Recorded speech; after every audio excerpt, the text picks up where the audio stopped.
लगेर त्यहाँनिर चाहिँ बच्चाको मृत अवस्थामा फेला परेको अवस्था छ र प्रहरीको प्रारम्भिक रिपोर्ट अनुसार सरसर्ती हेर्दाखेरि यो चाहिँ बलात्कारपछि हत्या गरिएको भन्ने जघन्य अपराधको चाहिँ एउटा घटना सामाजिक सञ्जालमा र विभिन्न समाचार पार्टीहरूमा आइरहेको छ। यो घटनालाई कसरी लिनुहुन्छ पुनि सर? कठैबरा मेरो गृह जिल्ला बाराको जितपुर सिमरामा यो विभत्स क्रूर राक्षसी घटना घटेछ। म निजगढमा जन्मिए। जितपुर सिमरा मेरो जिल्ला नै हो, मेरो जिल्लाभित्रको भूभाग हो र मेरो गाउँसँग मेरो नगरसँग जोडिएको ठाउँ हो र मलाई त्यो ठाउँको प्रत्येक इलाकाको विवरण छ, सबै थाहा छ। म सर्वप्रथम त त्यो मृतक बालिका जस्ता राक्षसहरूले गिद्धले सिनु लुचे चाहिँ त्यो कलिलो त्यो चिचिलो ज्यानलाई त्यो ढङ्गले त्यो अपराधी त्यो राक्षस त्यो शैतानले जसरी अब मिडिया रिपोर्ट्समा भनेअनुसार बलात्कारपछि हत्या गरेको छ। म सर्वप्रथम त ती सानै नानीलाई अलविदा अलविदा अलविदा हार्दिक श्रद्धा सुमन हार्दिक श्रद्धाञ्जली भन्न चाहन्छु। नानी, तिम्रो आत्माले शान्ति पाओस्, तिम्रो वैकुण्ठमा बास होस्। कठैबाट कस्तो जीवन लिएर आइछौ, कस्तो अवस्था, कस्तो यो कानले पनि के सुन्नुपर्छ। मान्छे कति शैतान राक्षस र यस खालको विलियम शेक्सपियरको नाटक मर्चेन्ट अफ भेनिसको पात्र साइलकभन्दा पनि खतरनाक किसिमका शैतानहरू, दानवहरू, राक्षसहरू, नरभक्षीहरू जन्मिएका छन्। कस्तो शैतान पैदा भएको होला त्यो बिचरा 3 वर्षको सानी नानीलाई एउटा सफारी चालकले त्यो ढङ्गले बलात्कार गर्यो, बलात्कारपछि हत्या गर्यो। मेरो त कण्ठ अवरुद्ध हुन्छ, मेरो पैताला पुनिको जमिन भाँसिन्छ, टाउको माथिको आकाश खसे जस्तो हुन्छ, भाउन्न हुन्छ। त्यो बोल्न पनि नजान्ने तोते बोली बोल्ने ती सानी नानीलाई कति छटपटी होला, कति पीडा होला, कस्तो क्रूर होला। नेपालमा त्यही भएर फाँसीको सजाय पनि चाहिन्छ भनेको के। यस्ता अपराधीहरू कसैको दाइ हुँदैन, भाइ हुँदैन, दिदी हुँदैन, बहिनी हुँदैन। अपराधी भनेको अपराधी हो। आकाश पाताल, दुई पाताल, यत्र तत्र सर्वत्र 3 लोक 14 भुवन जताततैबाट खोजेर भने पनि कडाभन्दा कडा कारवाही गर्नुपर्छ। यो अपराधी अहिले भागेर कहाँ पुगेको छ अथवा यसलाई समाउन सफल भएको छ कि छैन प्रहरी। अब एउटा म यो न्युज पढ्छु, त्योभन्दा अगाडि शोकको समुद्रमा डुबेको त्यो परिवारप्रति हार्दिक श्रद्धा सुमन साथै म सान्त्वना पनि व्यक्त गर्न चाहन्छु, संवेदना पनि व्यक्त गर्न चाहन्छु। के गर्नु, हेर्नुहोस् यस्तो वज्रपात भयो त्यो फ्यामिलीमाथि। अब यहाँ न्युज आएको रहेछ, सिमारा घटना, 3 वर्षीय बालिकाको बलात्कारपछि हत्या, आरोपी पक्राउ। पक्राउ परेछ यो राक्षस, यो शैतान। यहाँ बाराको सिमरामा मृत अवस्थामा भेटिएकी 3 वर्षीय बालिकाको बलात्कारपछि हत्या भएको प्रहरीको प्रारम्भिक अनुसन्धानले देखाएको छ। बालिकालाई चकलेटको प्रलोभन देखाएर बलात्कारपछि हत्या गरिएको खुलेको प्रहरीले जनाएको छ। मङ्गलबार साँझ करिब 5:45 बजे भक्तिनगर स्थित, अब यो अलिकति यहाँ डिटेल्स न्युजै म हेर्दैछु। यो भक्तिनगर भन्ने थाहा छ फेरि मलाई, हाम्रै जिल्लामा हो क्या। मङ्गलबार साँझ करिब 5:45 बजे भक्तिनगर स्थित वीरबहादुर रोकाको टायलले छाएको एकतले घरको खाली कोठाभित्र नाम, थर र बटन नखुलेको अवस्थामा बालिका मृत फेला परेको प्रहरीलाई प्राप्त भएको थियो। सूचना प्राप्त हुनासाथ इलाका प्रहरी कार्यालय सिमराबाट डिएसपी दिलीप छेत्रीको कमान्डमा सोको सहित टोली घटनास्थलमा पुगेको थियो। जिल्ला प्रहरी कार्यालय बाराबाट एसपी नरेन्द्र कुँवरको कमान्डमा समेत रहेको कमान्ड समेत सोको सहितको टोली घटनास्थलमा पुगेर अनुसन्धान अगाडि बढाएको प्रहरीले जनाएको छ। थप अनुसन्धानको क्रममा प्रहरी प्रधान कार्यालय वीरगञ्जबाट तालिम प्राप्त कुकुर सहितको टोली परिचालन गरिएको थियो। अनुसन्धानबाट मृतक बालिका जितपुर सिमरा 2 दशपुरी बस्ने मनमती चौधरीको 3 वर्षीय छोरी गरिबा चौधरी रहेको खुलेको छ। प्रहरीको अनुसार गरिबा साउन 31 गते बिहान करिब 8:30 बजे घरबाट हराएकी थिइन्। ना 1J7758 नम्बरको म्याजिकको सहचालक जितपुर 2 सिमरा बस्ने करिब 16 वर्षीय सुमन थापाले बालिकालाई चकलेट दिएर फकाई फुल्याई घटनास्थलमा लगेको र सो ठाउँमा जबरजस्ती करणी गरी हत्या गरेको खुलेको जनाएको छ।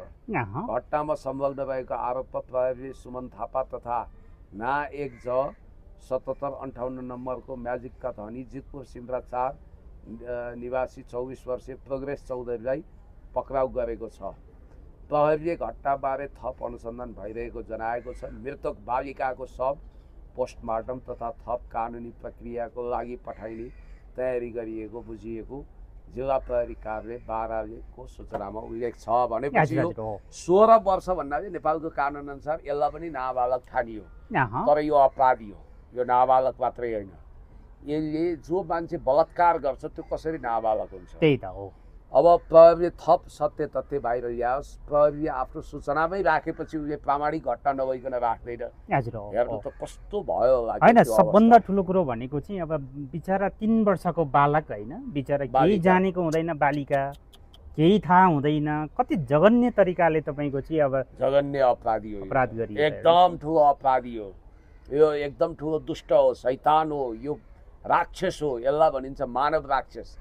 केही समय यता खास गरी यो जेनजी आन्दोलन पछाडि समाजमा वात्तै यस खालको हिंसा, हत्या, हजुर हो, बलात्कार हो, यस्ता धेरै घटनाहरू हाम्रो सामने आएका छन्। हजुर तपाईँकै मिडियामा मैले यस्ता दर्जनौँ काण्डको विषयमा बोलिसकेँ। बोलिसक्नु भएको छ। घरि नेपाली पो, घरि सरिता तिवारी, घरि कसको यस्ता घटनाहरू घटिरहेछ। घरि नेम्बाङ दाजुभाइ एउटा पुण्य सर, मैले यहाँ सम्झना गराएँ तपाईँलाई, जस्तो अब इन्डियामा एउटा एकजना चाहिँ अब जुन एकजना युवकले आफ्नो बच्चालाई हेर्नुहोस् त त्यो उचालेर पछारेको दृश्य देखाइदियो नि हामीले हो। त्यो त मलाई सम्झाउँदै नसम्झाउनु। त्यो घटनामा तपाईँको चाहिँ जसरी इन्डियामा तपाईँको एक्सन लिएर त्यो व्यक्तिलाई चाहिँ तुरुन्तै फाँसी दियो। फाँसीको सजाय सुनायो क्या। एकदम छिटो फास्ट ट्र्याकबाट कोर्टबाट 3-4 महिना लाग्थ्यो, तर उसले 1 महिनाभित्र केस सल्टाएर उसलाई ह्याङ्गिङ गरिसक्यो, हजुर, फाँसी हजुर, दियो। हो। त्यो अपराधीको केस त त्यो झन् मलाई सम्झनै नगराउनुहोस्। त्यसले आफ्नो भाउजूलाई मन पराएछ। हामी कहाँ भाउजूलाई आमा ठानिन्छ, आमा मानिन्छ। है। भाउजूलाई मन परायो, भाउजूले त्यो कुरा उसको इन्कार गरेपछि उसलाई लाग्यो कि त्यही बच्चाको कारण उसको भाउजूले उनलाई स्वीकार गरेनन्। बिहा गर्न मानिनन् भन्ने लागेपछि हाम्रो संस्कार हेर्नु, उनीहरू हाम्रा संस्कारको पाठ सिकाउँछन्। इन्डियनहरू तिमीहरू धर्म छोड्यौ के भन्छन्? भाउजू भने आमा हो, आमाको अर्को प्रतिरूप हो नि। त्यस्तो आमा तुल्य। हामी कहीँ पनि उही मगज बिग्रेर बुद्धि सड्किएर कसैले भयो छुट्टै, त्यहाँ त खुलेआम है भाउजूलाई खुलेआम ताक्ने। अझ होली ताका तपाईँ हेर्नुहोस्, भाउजू भनेपछि च्याप्पै समाएका हुन्छन्। भनेपछि त्यो अपराधीले पनि, त्यसको नाम नलिउँ, यो मुख खुल्ला गर्नुपर्छ एकदम। मलाई त त्यो अहिले अपराधीको नाम लिँदा पनि 2 चोटि मुख खुल्ला गर्न मन लाग्यो होइन। फेरि लिँदा पनि लिन्न, किनभने यो साह्रै पीडा हुन्छ, छाती दुख्छ कि एकदम। त्यो अपराधीले के गरेछ भने भाउजूलाई आफ्नो बनाउन खोज्यो। आफ्नो बनाउन खोज्दा भाउजूले इन्कार गरिन्, अस्वीकार गरेपछि उसले सोच्यो यो बच्चाको कारण यसले मलाई अस्वीकार गर्यो भनेपछि त्यो निर्दोष 18 महिनाको बच्चालाई लगेर सडकमा तपाईँको 6-7-10 चोटि नमरेसम्म पछारे गरेर भनेपछि अब यस्ता राक्षस, यस्ता शैतान बालबालिकाहरू शान्ति क्षेत्र हो। यसै पनि मलाई त्यो कहिलेकाहीँ सोसियल मिडिया यही कारण चलाउनु मन लाग्दैन। गाजामा प्यालेस्टाइनको भूभागमा इजरायलले बमबारी गर नि, त्यो एउटा बच्चा रक्ताम्मै भएर रोइरहेको अवस्थामा भुँडी बाहिर निस्किएको थियो। इट्स टु मच के यो राक्षस खोज्न तपाईँ कहीँ जानु पर्दैन। यो धरा यही धरतीमा छ। आयो, टप्प टिप्यो, मिति पुग्यो, टारेर टारिन्न। त्यो बच्ची, त्यो नानीको पनि आयु त्यति नै रहेछ। मनमती चौधरी बिचरा गरिब परिवारको सानी बच्ची, आमा बुवाको लागि फुल चाहिँ एउटा कलिली भविष्यको एउटा आशाको दीपिका थिइन्। कस्तो अवस्था भयो होला, कस्तो त्यो पीडा भयो होला। त्यो राक्षस, त्यो अपराधी। अब म भन्छु नेपालको कानुनले अब विशिष्ट अवस्थामा त्यसलाई नाबालक भनेर छुट दिन मिल्दैन। यिनीहरूले त के गर्छन् भने रिहाबमा लैदिन सक्छन्।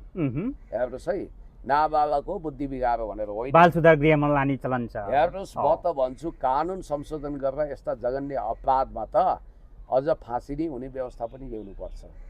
त्यो त बलात्कार पछिको हत्या। बलात्कार गर्न सक्ने भनेपछि त्यो कहाँबाट नाबालक भयो? यस्ता घटनाहरू यस्तो घटिरहेका छन्। अब अस्ति भर्खर कता चितवन हो कि कहाँ पनि एउटा घटना घटाएर चाहिँ त्यहाँ त झन् कति महिनाको बालिकालाई दुर्व्यवहार एकदम रक्ताम्य बनाएको। एकदमै हजुर, शैतानहरूको कुरै छोडौ। समाज कतातिर जाँदैछ के। अब त्यो त हेर्नुहोस् न, अब एउटा पोडकास्ट पनि देखिरहेको थियो, एकजना चाहिँ अब त्यो ग्यास पड्केर जलेको होइन, तपाईँले पनि सायद हेर्नुभयो होला। बिचरा चाहिँ अब त्यो सानो उमेरदेखि आफ्नै बुवाले बलात्कार गरेको घटनाहरू चाहिँ आइरहेको छ। यो अपराधीहरू मैले तपाईँलाई भनिहालेँ, यो विलियम शेक्सपियरको नाटक मर्चेन्ट अफ पेरिसको पात्र साइलक भन्दा पनि खुङ्खार, आर्थर कानन डायलको उपन्यास शर्लक होम्सको रहस्यमय पात्र वा जेम्स बोन्ड मुभीको पात्र भन्दा पनि खतरनाक, या हलिउड मुभीको थ्रिलर सस्पेन्स फिल्मको क्रूर अपराधी भन्दा पनि खतरनाक अपराधी खोज्न तपाईँ कहीँ जानै पर्दैन, यही धरतीमा छ। ती राक्षस हुन्, ती शैतान हुन्, ती सुध्रिँदैनन्। अब राज्यले तपाईँको यस्तो किसिमको माहौल, यस्तो किसिमको चाहिँ विकृतिमाथि चलाउनु पर्दैन तपाईँको? अस्ति बौद्धतिर एकजना प्रहरी अफिसरसँग कुराकानी हुँदा चिया खाँदा उहाँले भन्नुहुन्थ्यो, त्यहाँ एकजना बाबुलाई, आमा क्यानाडा भएको, ए हजुर हो, एकजना बाबुलाई एकदम मध्यरातमा 2 बजेतिर ट्यापे मुन्द्रेहरूले मेरै घर छेउमा त्यहाँ साङ्घातिक हमला गर्यो तपाईँको। त्यहाँनिर चाहिँ अब एकदमै अब त्यो हेलमेटले चाहिँ अब टाउकोमा प्रहार गरेर स्कुटीमा राखेर त्यसपछि जम्बुडाँडा छेउतिर कता लगेर तपाईँको त्यहाँनिर मरेन भनेर फेरि त्यही समूह गएर इटाएर हेलमेट प्रहार गरेर तपाईँको ज्यान लियो। अब के भन्ने ल, अब त्यो अपराधीहरू त्यो नसामा थिए अरे, अहिले नसाले छोड्दा गर्व गर्छन् अपराधप्रति। त्यो नेपाली ब्रो भन्ने अथवा कलाकार भन्ने अहिले पनि त्यो शैतानलाई कुनै पश्चाताप छैन। हुन त बेला बेलामा टाउको ठोक्छ अरे, लामो समय उसलाई पत्ती हत्यामा पश्चाताप होइन कि लामो समय बस्नु पर्यो भनेर पीडा छ अरे। हजुर हजुर। भनेपछि अब यस खालका अपराधीहरू, नराधमहरू, राक्षसहरू, नरपिशाच, जल्लाद, अपराधी, यिनीहरूलाई जे संज्ञा दिए पनि पुग्दैन। यिनीलाई कडाभन्दा कडा कारवाही गर्नुपर्छ भन्छु म। अब पुण्य सर, अब यो चाहिँ यही भएर यो 2 तिहाईको सरकार छ। जघन्य अपराधमा, हिंसामा, सिरियल किलर को रूपमा आएकाहरूलाई जस्तो एउटा लाटो व्यक्तिले 6 जना मान्छे काटेर मारे, 5 जना हो, सिरियल किलरहरू अथवा यस्ता एकदम क्रूर अपराधीहरूलाई चाहिँ फाँसी नै दिने व्यवस्था नगरेसम्म अपराध घट्दैन एकदमै। किनभने केही वर्ष बस्ने छुट्ने, अझ यो अन्डर एज भनेर यहाँ त तपाईँको बाल सुधार गृहमा लाने एकदमै। अब पुण्य सर, अब यो जघन्य अपराधको कुराकानी गर्दा गर्दै एउटा चाहिँ अब एउटा शुभ समाचारको विषयमा पनि हामी कुराकानी गरौँ। एउटा चाहिँ तपाईँको भनौँ न, एउटा छोरीले विशेष गरेर आफ्नी आमा एकल महिला भएको कारणले गर्दाखेरि दुःख पायो भनेर आमाको लागि चाहिँ झैँ बिहे गरिदिएर खुसियाली दिएको एउटा घटना तपाईँलाई मैले लिङ्क हालिदिएको छु। अब यो चितवनमा, विशेष गरी चितवनमा चाहिँ अब यो घटना अथवा चाहिँ यो किसिमको गतिविधि गरिसके पछाडि छोरी पनि वाइको पात्र बनेको छ, छोरा, विशेष छोराले होइन। यो घटनाको विषयमा अलिकति के हो वास्तविकता पुण्य सर?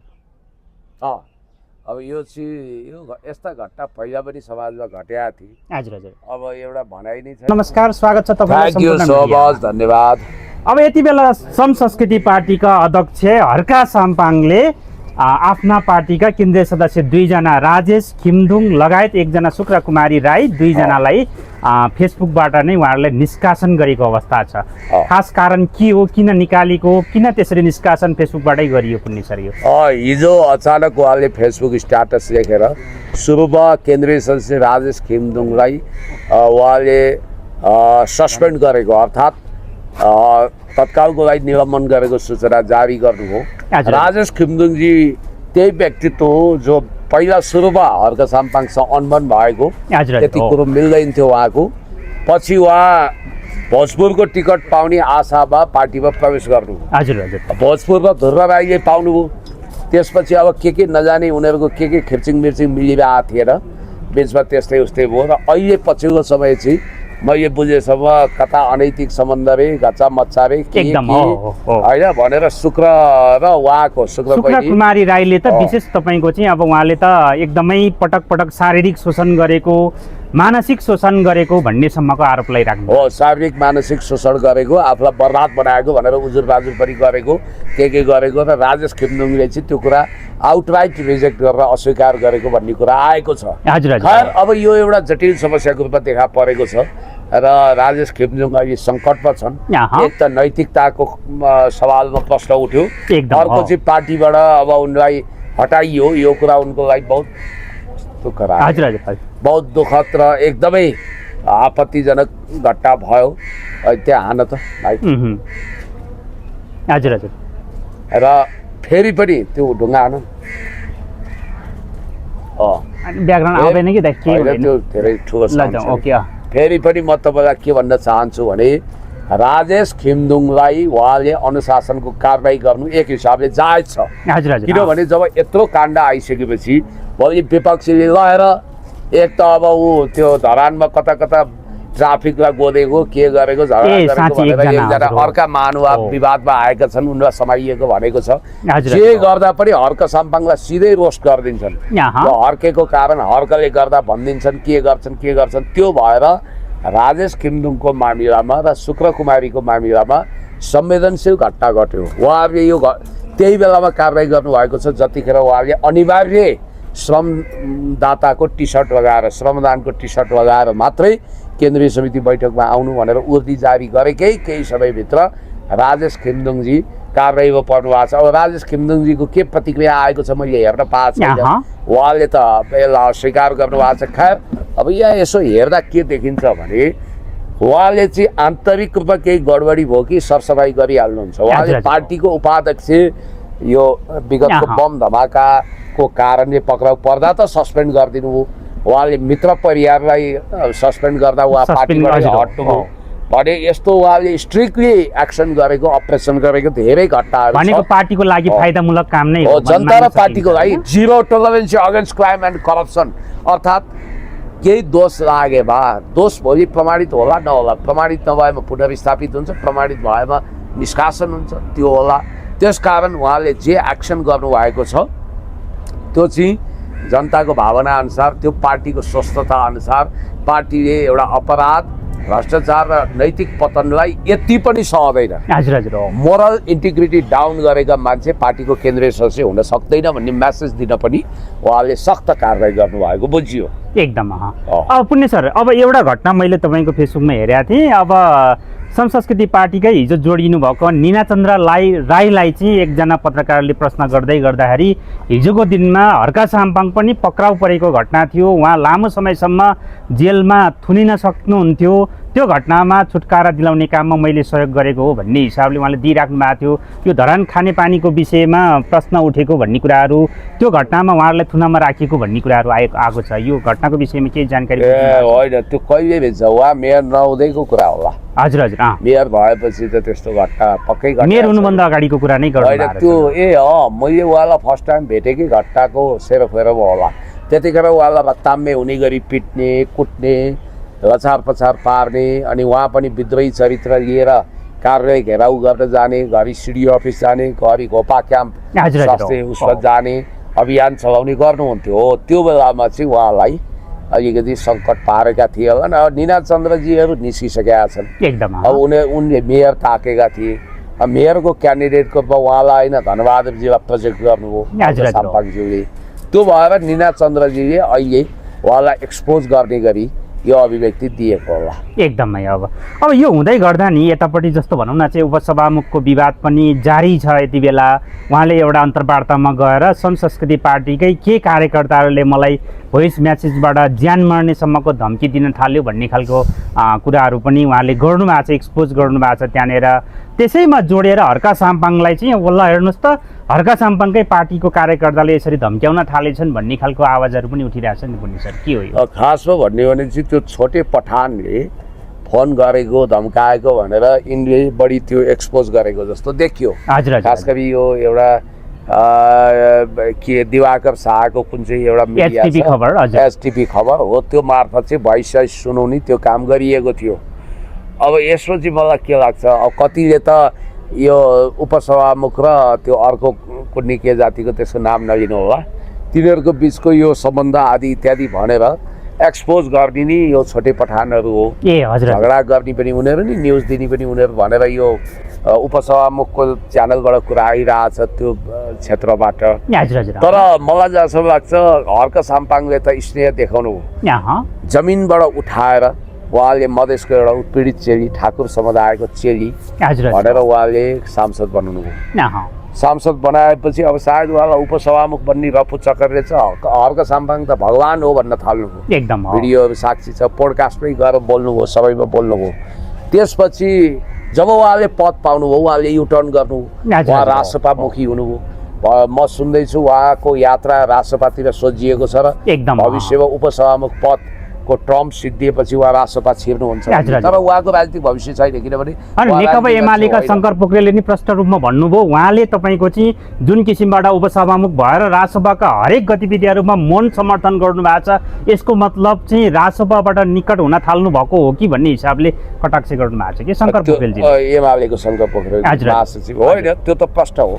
मैले त पहिलेदेखि भनेको, जुन दिन उनले प्रधान न्यायाधीश चयनमा श्रम संस्कृति पार्टीको आधिकारिक निर्णय विरुद्ध राजसभाको टेरिटोरीमा गएर उभिन् र रोल नम्बर 4 को मनोज कुमार शर्मालाई प्रधान न्यायाधीशज्यू सिफारिस गर्दा उनले च्याट जीपीटीको शरण लिएर सूचना लिएर जसरी उनले म कानुन जान्दछु, यहाँ गर्छु वहाँ गर्छु भनेर केटाकेटी घिसेपिटी कुरा गरेर त्यही किताबमा उभिन्, त्यो दिनबाट प्रष्ट भयो नि उहाँ। एक त अब उहाँलाई डिक्टेट गर्न मिल्दैन होइन, उहाँलाई त्यो वास्तवमा श्रम संस्कृति पार्टीले रुलिङ गर्न मिल्दैन, उहाँलाई अब हुइप लाग्दैन। तर पनि एउटा काम त उहाँले धेरै अति नै गर्नु भने श्रम संस्कृतिले गर्न सक्ने हो नि त।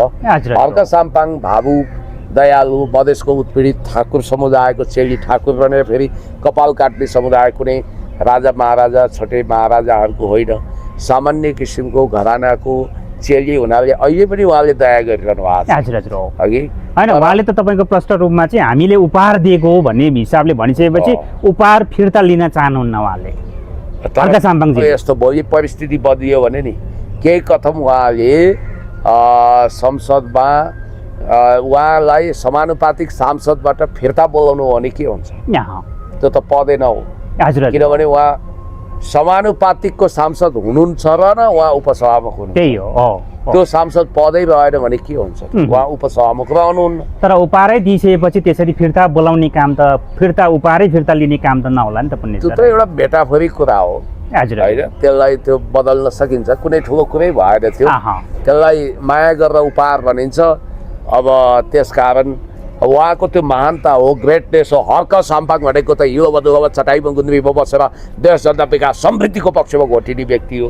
अब उपसभामुखज्यूको अब भनिन्छ त्यतिखेर धनुषामा जुन घटना घट्यो उहाँले एक शब्द निन्दा भर्सना गर्नुभयो। हर्क साम्पाङज्यूलाई जुन घटना घट्यो त्यत्रो होइन, दुष्टहरूले झन्डै दोस्रो गौर हत्याकाण्ड घटाएर उहाँलाई नक्कली क्रिस्चियन देखाएर वा जानकी मन्दिरको ढोका लगाएर उहाँका साथीहरूलाई अचार बनाउने गरी उहाँलाई अचार बनाउने गरी धन्न उहाँले बुद्धि पुऱ्याएर ज्यान बचाउनु हो।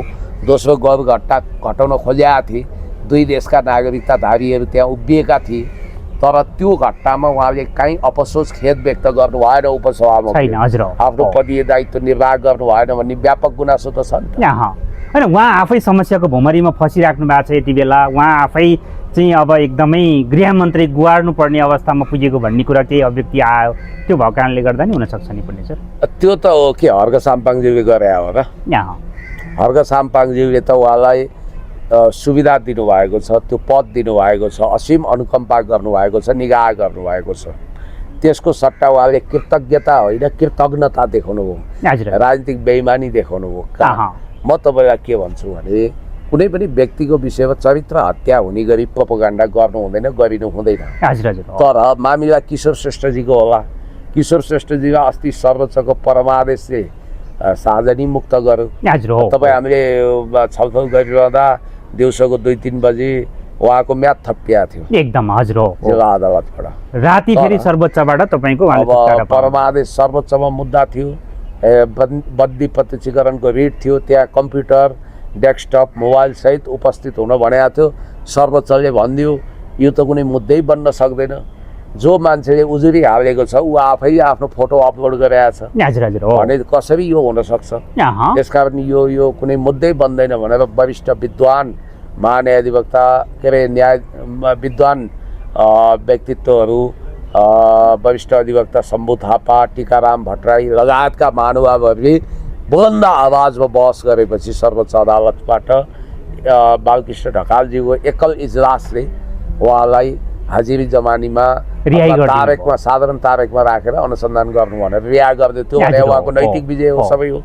त्यसपछि सायद उहाँहरूलाई औडा भयो, उहाँहरूले सोच्नु भएको थियो त्यहाँ अमरकान्तहरूको निवेदनका आधारमै लामो समय किशोर श्रेष्ठ पूर्वपक्षमै जान्छन्। भन्ने अनि लाग्यो। सरकारले त्यसलाई एउटा इगोको रूपमा लियो, उसको इगोको हारको रूपमा लियो। फेरि अब रुबी कुमारी ठाकुरले के न भयो, आकाशै खसे जस्तो, धरती नै फाटे जस्तो, 10 रेक्टर स्केलको भूकम्प आए जस्तो गर्नुभयो। उहाँको ठुलो चरित्र हत्या भयो भन्नुभयो। जबकि किशोर श्रेष्ठजी भन्नुभएको छ आत्मविश्वासका साथ, उहाँसँग फोटो छ अरे, छाप्नु भएको थिएन उहाँले, छाप्नु भएको छैन। भनेपछि फोटो छ भन्नुभएको छ। भोलि त्यो फोटो ल्याब परीक्षण गरेर सत्यापन पुष्टि भयो भने के हुन्छ? उहाँले नैतिकताको आधारमा राजीनामा दिनुपर्ने अवस्था आउन सक्छ, वा कानुनी रूपमा पनि उहाँ सङ्कटमा पर्नुहुन्छ। अनि रिहाई लगातार उहाँ त हतार गएर तपाईँको ललितपुरमा गएर उहाँले चाहिँ उजुरी दिनुभयो, तर प्रहरीले तपाईँको चाहिँ पर्याप्त रूपमा त्यसलाई अनुसन्धान गर्दाखेरि पक्राउ गर्न सकिएको अवस्था चाहिँ छैन। फेरि अब अहिले हिजै किशोर श्रेष्ठले गएर फेरि उ गर्नुभयो नि त, उहाँले दिशा लिनुभयो नि त, निषेधाज्ञा जारी गर्नुभयो र उहाँलाई पक्राउ गर्न नमिल्ने गरी अदालतले आदेश दिएको छ नि त, निषेधाज्ञा गराएको छ। त्यसकारण प्रहरीलाई पनि यो घटना अनौठो लागिरहेको छ कि एउटा व्यक्तिलाई तपाईँ कति सताउनुहुन्छ, घरि पक्रिनु भएको छ, घरि के गर्नु भएको छ। अब रुबी कुमारी ठाकुरजीको हकमा चाहिँ म यति भन्न चाहन्छु कि तपाईँको यो पद नितान्त अस्थायी हो। तपाईँले यो एकदमै बारुलाको अरिङ्गालको गोलामा ढुङ्गा हान्ने काम गर्नु त भएको छैन भनेर कतिले बेनिफिट अफ डाउट लिएका छन्। तपाईँले यो छोडिदिनुहोस् क्या, तपाईँले छोडिदिनुहोस्। तपाईँ हाम्रो बहिनी जस्तो राजनीति गर्ने मान्छे, शासन सत्तामा पुगेका मान्छे सानोतिनो कुरा, खुद्रा मसिना कुरामा अल्झिँदैनन्। अब भोलि यही मानौ न त्यो फोटो किशोर श्रेष्ठले देखाइदिए वा सार्वजनिक गरे, ल्याब परीक्षण भएर प्रमाणित भयो भने त कृष्णबहादुर महराको जस्तै तपाईँको पद जान्छ त, तपाईँलाई नि सङ्कट पर्न सक्छ। शिकारी खोदिया शिकार हो गएको अवस्था नआओस् हामी यो भन्छौँ। र जहाँसम्म किशोर श्रेष्ठजीको कुरा छ उहाँलाई जसरी पनि सडाउने, किनभने यहाँ प्रश्न देखियो। अब म रुबी कुमारी ठाकुरजी नै इन्डियन एम्बेसीको घेरामा हुनुहुन्छ भन्दिनँ, त्यो मसँग प्रमाण छैन। तर इन्डियन एम्बेसी अथवा भारतीय पश्चिमा शक्ति केन्द्रसँग नजिक भएका व्यक्तिले उहाँलाई घेरा हाल्न खोज्या भन्ने कता कता मान्छेले बेनिफिट अफ डाउट लिएका छन्। किशोर श्रेष्ठजी चाइनाको अनन्य मित्र भनिन्छ। उहाँले प्रेसिडेन्ट सी जिनपिङलाई राष्ट्रपति नहुँदै भेट्नु भएको छ अरे। चिनिया विदेश मन्त्री वाङ यीसँग पनि उहाँको सम्बन्ध छ। त्यसपछि स्टेट काउन्सिलर याङ जेइचीसँग पनि सम्बन्ध छ, नेपाल आउँदा भेटेकै हो। र उहाँ चिनको घगडान मित्र, विश्व प्रेस काउन्सिलको उहाँ वरिष्ठ उपाध्यक्ष पनि हो। इन्टरनेसनल फेडरेसन अफ जर्नालिस्टले त पत्रकारमाथिको धरपकड गैर संवैधानिक र मानवाधिकारको बर्खिलाफमा छ भनेर स्टेटमेन्ट नै दिन्छ। नेपाल पत्रकार महासङ्घले आफ्नो पूर्व महासचिवलाई पक्राउ गरेकोमा खेद व्यक्त गर्दै आन्दोलित भएको छ, उसले प्रोटेस्ट गरेको छ। प्रेस चौतारी, प्रेस युनियनहरू सबै मुखर भएर आएका छन्। र रुबी कुमारी ठाकुरजीलाई म भन्न चाहन्छु तपाईँको पद अस्थायी हो, तर किशोर श्रेष्ठजीको त्यो पत्रकारिताको पोजिसन चाहिँ स्थायी हो। उहाँ जारी राख्नुहुन्छ। अब सरकारले अलिकति किशोर श्रेष्ठजीलाई बुझ्न सकेनन् क्या। अहिले उनीहरूले के सोचे भने रासपाको मात्रै उहाँ विरोधी हो भन्ठाने, त्यो होइन। सत्तामा रहेर गल्ती गर्ने कसैलाई उहाँले कहिल्यै छाडेको छैन। प्रतिपक्षको भूमिका निभाइरहेको, अरूका छोरा चीनमा, ब्यारिनमा, वामदेवका छोरा चीनमा भनेर लेख्ने पनि उहाँ नै, केपी शर्मा ओलीज्यू विरुद्ध न्युज लेख्ने पनि उहाँ नै। त्यति मात्रै होइन, उहाँले न्युजै उहाँ विरुद्ध न्युज कसै विरुद्ध उहाँले न्युज लेख्नु भएको थियो, त्यो न्युज लेखिएकाहरू नै उहाँको पक्षमा, प्रेस स्वतन्त्रताको पक्षमा आए। माधव नेपाल आउनुभयो, वामदेव आउनुभयो, केपी शर्मा ओलीज्यू आउनुभयो, सबै आए नि त। अब उहाँले सेनाको बारेमा गुप्तभन्दा गुप्त समाचार ल्याउँदा सेनाले गोलीको शिकार बनाएन होइन। अब उहाँलाई सिद्धाउँछु भनेर लागेकै थियो। शाही शासनमा अब गायक प्रवीण गुरुङको हत्याको विषयमा, दुर्घटनाको विषयमा लेख्नुभयो, खोइ त्यो विषयमा दरबारले एक्सन लिएन। बहुदल कालमा उहाँले काङ्ग्रेस एमाले सबको बारेमा खुलस्त गर्नु केही गरेन। तर तपाईँलाई म भन्छु, मैले चिनेको किशोर श्रेष्ठजीको कैयौँ यस्ता गुणहरू छन् जसले त्यो सतले गर्दा पनि उहाँ टिकेको भन्छु म। उहाँको कर्म अझै नसिद्धिएको कारण त्यो हो। उहाँ अस्ति रुनु पनि भएछ, भातपियल भएर अपराधीहरू ड्रगिस्टहरूको बिचमा 5 दिनसम्म राखियो, सुत्नै पाउनु भएन भन्ने खालको कुरा, सुत्न पाउनु भएन, डिस्टर्ब भयो, असुरक्षा महसुस गर्नुभयो भनेर उहाँ रुनु भएछ, भातपियल हुनुभएछ। त्यो हेर्नुहोस्, त्यो स्वाभाविक हुन्छ। ड्रगिस्टहरूको बिचमा राख्दा हेरेसमेन्ट हुन्छ। हामी कहिल्यै जाँड रक्सी, चुरोट, बिडी, खैनी, सुपारी, पान, गाँजा, भाङ नखाने भाइ कष्ट हुन्छ, पीडा हुन्छ। अब भनेको यहाँनिर मानसिक दबाब दिन खोजेको जस्तो देखियो होइन त? त्यस्तो त प्रष्ट छ। मानसिक दबाब दिने, प्रताडना गर्ने, छोरी कुटेर बुहारी तर्साउने। म तपाईँसँग असहमत हुन सक्छु, तर तपाईँको वैचारिक स्वतन्त्रताको सम्मानको निम्ति अन्तिमसम्म लड्छु भनेर विश्वप्रसिद्ध दार्शनिक भोल्टेयरले भनेकै थिए। अब किशोर श्रेष्ठजीको कुरा गर्दा खालि श्रीषा कार्कीको आत्महत्याको प्रसङ्ग अगाडि बढाइयो, हजुर हजुर। तर खुद श्रीषा कार्कीको फ्यामिलीले अहिलेसम्म एक शब्द चुइक्क बोलेको छैन।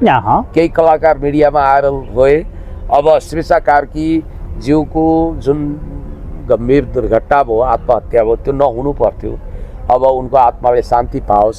यसमा किशोर श्रेष्ठले दर्जनौँचोटि आफ्नो मिडियाको तर्फबाट माफी माग्नु भएको छ। उहाँ कतातिर विदेश जाँदाखेरि त्यो न्युज छापिएछ। हजुर हजुर। अब त्यसो त किशोर श्रेष्ठलाई हत्यारा भन्ने, जबकि अदालतबाट उहाँले सफाई पाउनु भएको छ। राक्षस भनेर त भयो रुबी कुमारी ठाकुरले लेखेको स्ट्याटस त उपसभामुखज्यूले त्यो अदालतमा पेश होला नि। उहाँले राक्षस भनेर पनि प्रमाणित गर्नु पर्ला नि। हजुर हजुर हो। त्यो पाटो चाहिँ उहाँले याद गर्नु भएको छ। सिसाको घरमा बसेर सिसाको घरमा ढुङ्गा हान्नु हुँदैन भन्ने कुरो त याद गर्नुपर्छ। अब अहिले प्रमाण नपुगेको हेर्दा नि किशोर श्रेष्ठको पक्राउलाई प्रतिशोध मान्न सकिन्छ राज्यको? यो त्यो देखियो, प्रतिशोध जस्तै देखियो त कि प्रमाण जुटाएर परिपक्व मुद्दा बनाउनु पर्थ्यो।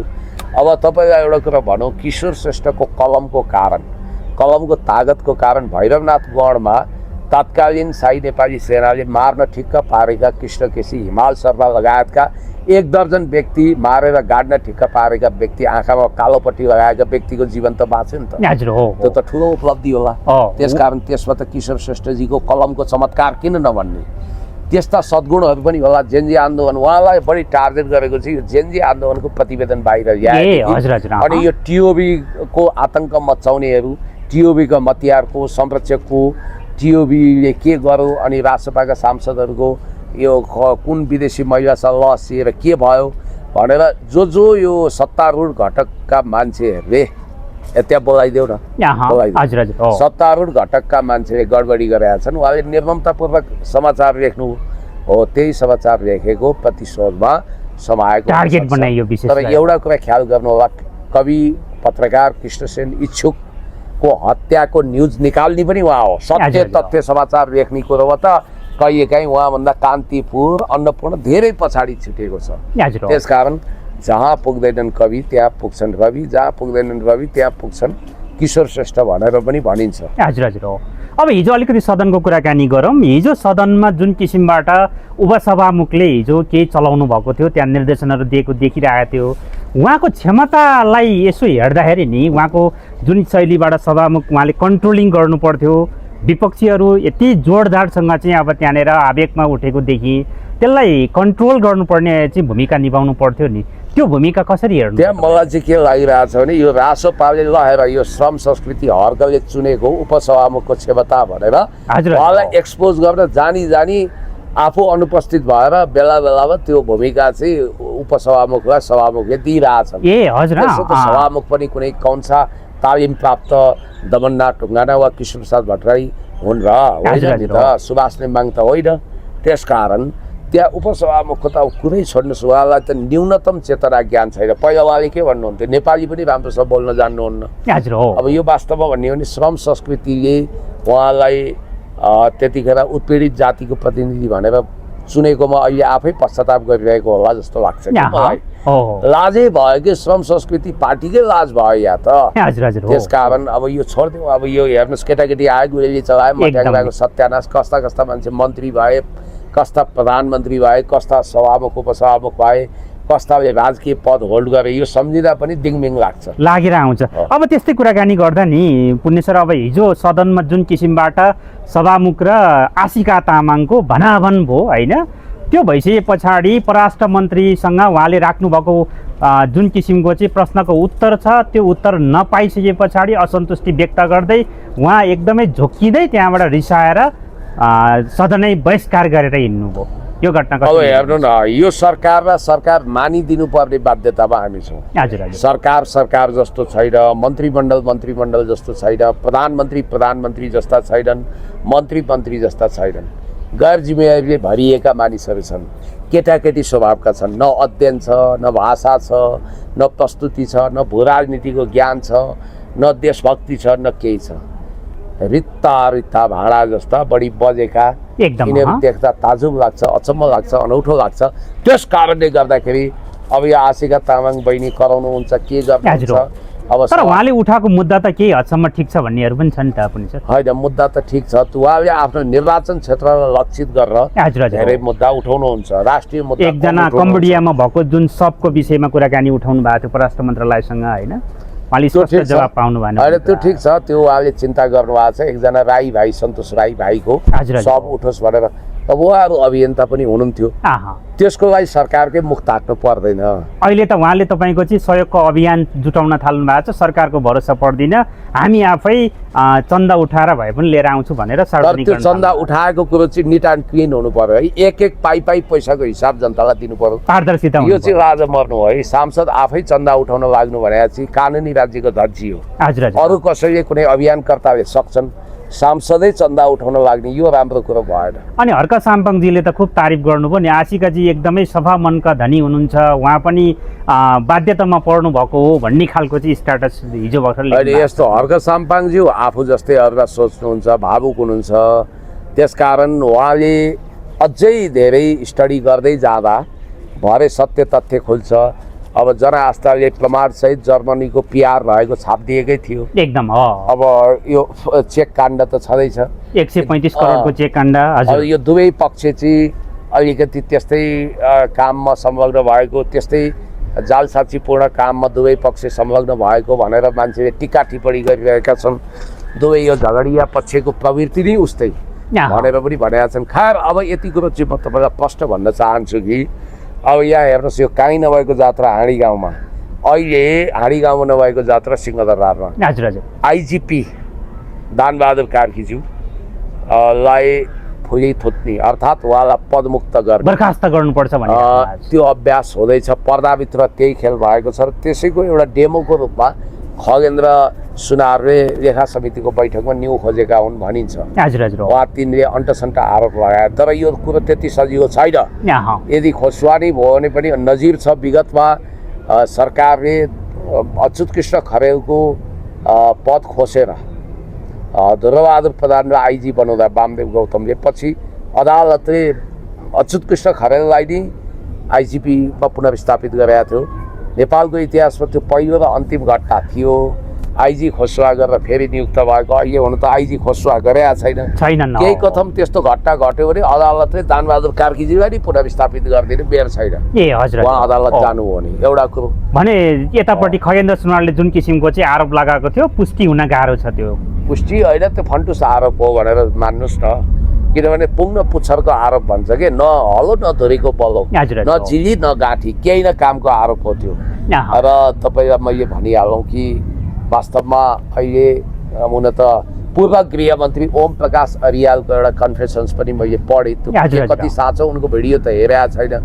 उनले भगवती माईको मन्दिरमा गएर कसम खान सक्छन् रे, उनले पैसा खाएका छैनन्। म्यादी पोसाकको विषयमा, म्यादी प्रहरीको लागि पोसाक खरिदमा अरबौँ रुपियाँ निकास, अब कोले निकाबाट कोष तथा लेखा नियन्त्रण कार्यबाट त्यो हतारमा गरिएको थियो। टेन्डर आह्वान गरेर गर्ने समय थिएन रे। त्यसपछि व्यापक पैसा घोटाला भएर करोडौँ रुपियाँ चाहिँ यिनको विदेशी ब्याङ्क खातामा परेको भनेर यो बालेन सरकारले अख्तियार मार्फत अनुसन्धान अगाडि बढाएको भन्ने कुरा आएको छ। तर कुरा के छ भने जतिखेर उनले आलाकाचाला होइन परिपक्वलाई भोट दिनु भने त्यो बेलादेखि नै आफ्नो हिजोको सल्लाहकारको यत्रो फुर्ती भनेर बालेन शाह झोकिरहेको भन्ने कुरा आएको छ प्रधानमन्त्री। अब हेरौँ न, अब तर आइजी साहबलाई भूमिकाविहीन बनाउन चाहिँ खोजिया छ। अब यो कस्तो पुग्न पुच्छरको आरोप भने आइजी साहब भनिरहनु भएको छ उहाँको घरमा एक सुगो चोरी भएको छ। खगेन्द्र भन्छन्, खगेन्द्र सुनार होइन चोरी भएकै छ। अब 3 करोड चोरी भएको छ, चोरी भएको मान्छेलाई पनि उसमा राखेको छ भन्ने कुराको विशेष ब्युरो भने कहाँ हो? मलाई त criminal investigation department of police CIB थाहा छ है, अनि त्यसपछि लागु औषध ब्युरो थाहा छ, मलाई चाहिँ साइबर ब्युरो थाहा छ, यो विशेष ब्युरो भनेर थाहा छैन। उहिले हाम्रो गाउँमा भन्थे कि यदि तपाईँले आफ्नो घरमा चोरी भएको स्वीकार्नुहुन्न र कसैले चोरी भएको एकोरो रटान लगाउँछ भने या त त्यही चोरको सरदार हो या त ऊ चोरको मित्र या नातेदार हो भन्थे। अब के कसो हो मलाई थाहा भएन। अब खगेन्द्रजीले जनतालाई बुझाइदिनु पर्यो कि ती चोरहरू को हुन्, हजुर। यातना पाउने को हुन्, मानवाधिकार आयोगमा गएर तुरन्त रिपोर्ट गर्नु पर्यो उहाँले। चोरी भएको पैसा कहाँ गयो होला, पैसा कहाँ गयो र कहिले चोरी भयो, केही सीसीटीभी फुटेज त होला। आइजीको घरमा सीसीटीभी फुटेज हुँदैन। अनि फेरि आश्चर्यको कुरा के भने आइजी निवास कहाँ हुन्छ, हेडक्वार्टर भित्र हुन्छ, त्यहाँ कसरी चोरी हुन सक्छ? हजुर हजुर, हेडक्वार्टर भित्र कहिले चोरी हुन्छ? यो त के भने जेनजी आन्दोलन पछि नै प्रहरीको मनोबल गिराउने प्रयत्न भएको थियो। फेरि उहाँ सिसाको घरमा बसेर अर्काको घरमा ढुङ्गा हान्दै हुनुहुन्छ। तपाईँलाई मैले एउटा कुरा सम्झाइहालौँ, उहाँ आफ्नै तीनटा मुद्दा छ, हजुर हजुर, मात्र धरौटी खोलेको छ। काभ्रे जिल्ला अदालतमा मनिषा गौतमले दिएको मुद्दा छ, मानानीको। सुर्खेत जिल्ला अस्पतालमा कुटपिट र मानानीको मुद्दा छ। तीनवटा फौजदारी केस टाउकोमा लिएर हिँडिरहनु भएको छ। ती सारा मुद्दा विचाराधीन छ। भोलि त्यसको फैसला भएर उहाँले सजाय भोग्नुपर्ने अवस्था आयो भने उहाँको सांसद पदै रहँदैन। नरह्यो बाँस नबज्यो बाँसुरी। अहिले आइजी साहबको नाममा डिप फेकबाट बनाएको अडियोहरू, सायद त्यो डिप फेकबाटै होला, एआईबाटै होला, त्यो भाइरल भइरहेको छ। अब यस्तो के भइरहेछ? जोस् खबरदार कर्तव्यनिष्ठ आइजी दानबहादुर कार्कीज्यू, जसको वर्दीमा अहिलेसम्म पनि भ्रष्टाचारको खासै छिटा लागेको मानिँदैन, र सक्षम गृह सचिव राजकुमारज्यूलाई, श्रेष्ठज्यूलाई हटाउने कुरा यो सरकारले सपनामा पनि नदेखोस्। पुण्य सर, अब यति बेला जस्तो भनौँ न, अब कर्मचारीहरू प्रशासनमा केही सुधार आयो, सुशासन केही कायम हुँदैछ भन्ने आश गर्दै गर्दा अहिलेका मन्त्री परिषदका मन्त्रीहरू महिनौसम्म नभेटिने, अब जनताको काम 2-3 दिनमा हुनुपर्ने कामलाई मन्त्रीसँग भेट्न गाह्रो भएर लामो समयसम्म भेट्न नपाउने भन्ने खालको कामहरू नहुने भन्ने गुनासो आएको छ। यो सरकारको मन्त्री परिषदको रवैयालाई कसरी हेर्नुहुन्छ तपाईँले? यो त झोरै छ नि। यो रवैया त अत्यन्तै निन्दायोग्य, आलोचना योग्य छ। हजुर, मन्त्रीहरू भने बडा हाकिम जस्ता भए। अब म कुनै पनि व्यक्तिको यदि बिरामी भएमा उसको स्वास्थ्य लाभको कामना गर्छु, चाहे त्यो राजा होस्, चाहे मन्त्री होस्, चाहे प्रधानमन्त्री, चाहे मेरो मैले त कसैलाई दुश्मन बनाएको छैन। कसैले मलाई दुश्मन सोध्छ भने त्यसको पनि म स्वास्थ्य लाभको कामना गर्छु। म गेट वेल सुन भन्छु, टेक केयर भन्छु। र सुनिल लम्सालज्यूलाई भाइरल ज्वरो आयो होला, रुगाखोकी लागेछ, अपसोच छ। तर हेर्नु त हेलिकप्टर लिएर गएर उहाँलाई रेस्क्यु गरियो। या त हाच्छौ गऱ्यो भने पनि हङकङ लन्डन लान्छन्। त्यहाँको जनताले बिरामी भयो भने सिटामल पाउँदैन, त्यहाँ सिटामल पाउँदैनन्। मृगौलाको डायलोसिस गर्न सकेका छैनन्। क्यान्सरका रोगीहरू थलामै थलिएका छन्। भनेपछि राज्य त विवेदकारी भयो।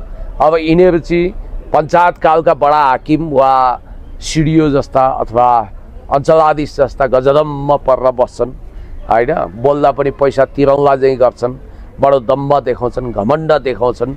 छोटो बढेपछि भारी फुर्ती बढाउँछ, उर्रेको खहरे हेर कत्तिको गडगडाउँछ भनेर कवि शिरोमणि लेखनाथ पौडेलले भन्नु नि भएको थियो। त्यसकारण यिनीहरूको कुरा गरेर साध्यै छैन। अब यिनीहरू त कस्तो भने साँच्चै भन्ने हो भने यिनीहरूलाई के हो सपना जस्तो लागेको छ। उपहारमा पद आए जस्तो छ। त्यो हुन त ओभर एक्टिङले ग्रस्त छन्। तिनको एक्टिङ अलिक ओभर एक्टिङको रोगले सताएको छ। तर त्यो सन्दीप छेत्रीले अस्ति सिंहदरबार जब सिंहदरबारको नाम फेरौँ भन्ने ढकालको क्यारिकेचर गरेर देख्दै थिएँ। स्वर्णिम वाग्लेको मिमिक्री गरेर देख्दै थिएँ। अब यस्तै छन्। केपी शर्मा ओलीको पनि मन्त्रीहरू नि अब त्यो हेर्नु भएन तपाईँ, त्यो मिलेको छैन। केपी शर्मा ओलीज्यू र प्रचण्ड मिलेको छैन। बेकार हो। त्यही भएर म यो ओभर एक्टिङ भने। नारद खतिवडा, सामदेव शेर्पा, मनोज गजरेल, जोगिन्दर पानवाला, उनीहरू आफ्नो फिल्डमा अब्बल छन्। सुबोध गौतम हेर्नुहोस्, यो बाबुराम भट्टराईको एक्टिङ गरेको। अब यहाँ मलाई चाहिँ के लाग्छ, साँच्चै एकजना तपाईँको चाहिँ अब उसमा के अरे कमेडी बाज भन्ने जानेर तपाईँ पनि पुग्नु भएको होला। त्यहाँ एकजना चाहिँ के एकजना धर्मेन्द्र के समथिङ एउटा चाहिँ कमेडियनले मधेसी मुलको हुनुहुन्छ। उहाँ नेकपा एमालेका सूर्य थापा लगायतका चाहिँ गेस्ट बनेर जानुभएको रहेछ। त्यो विषयमा रोस्ट गर्यो भनेर व्यापक धम्की आयो, घरैबाट निस्किन सकिएन भन्ने खालको कुराहरू आयो नि। पुण्य सर के हो त्यो? हेर्नुहोस्, गाई जात्रा पनि नजिकै आउँदैछ, भदौबा हो क्या अरे। दिनुहोस्, गरी खान दिनुहोस् के कमेडियनहरू, यो सेन्स अफ ह्युमर पैदा गर्नेहरूलाई बेचैन नबनाउनुहोस्, गरी खान दिनुहोस्। अनि यो रोस्टको नाउँमा पनि चिकन रोस्टै गरिदिने, जथाभावी भनिदिने, जे पनि भन्ने, व्यक्तिको गरिमामा आँच पुग्ने गरी भन्ने। मैले कतिवटा प्रोग्राम क्यान्सल गर्छु, कहिले हार्नै सकिँदैन। अब जानै पर्छ। नकारेर 1-2वटा कदम कदाचित पुगिराख्नु भएको छ। त्यसकारण त्यो रोस्ट सो हो, चिकन रोस्ट बनाउँछन्। अब यस्तो हो कि त्यो रोस्ट हो भनेर जान्दा जान्दै नजानु नि राम्रो। हलेदो भनेपछि नकट्याउनुहोस् क्या। हजुर गएपछि रोस्ट हान्छन् एकदमै तपाईँ जोगीहरूको अखडामा पुगेपछि वेदान्ती बहस गर्नुहुन्छ होइन। रक्सी भट्टीमा पुगेपछि रक्सी खाने मान्छे भेटिन्छ एकदम दुध खाने ठाउँमा जानु भने दुध खाने मान्छे भेटिन्छ, चिया खाने मान्छे भेटिन्छ। त्यही हो कुरा। सकेसम्म नजाँदा राम्रो। अब अहिले काङ्ग्रेसको आधिकारिकताको विवाद हेर्नुहोस्। हजुर म हिन्दू हो भनेर देउवाले हडबडिएर भने। अब अहिले देउवा कम बाठा छन्, रवि लामिछाने छ, टाकटुकै कुरो मिलाएर उनी नेपाल आएको विश्वास गरिन्छ। त्यही जेन्जीले उनलाई आयल काल बनायो। जेन्जी नाउँमा गगन जेन्जी भन्दा रहेछन् र ताम्मे भए देशमा आउन सकेनन्। आज त्यही देउवा यही देशमा मर्छु भनेर आए नि, यही देशमा पिण्ड खान आए नि त।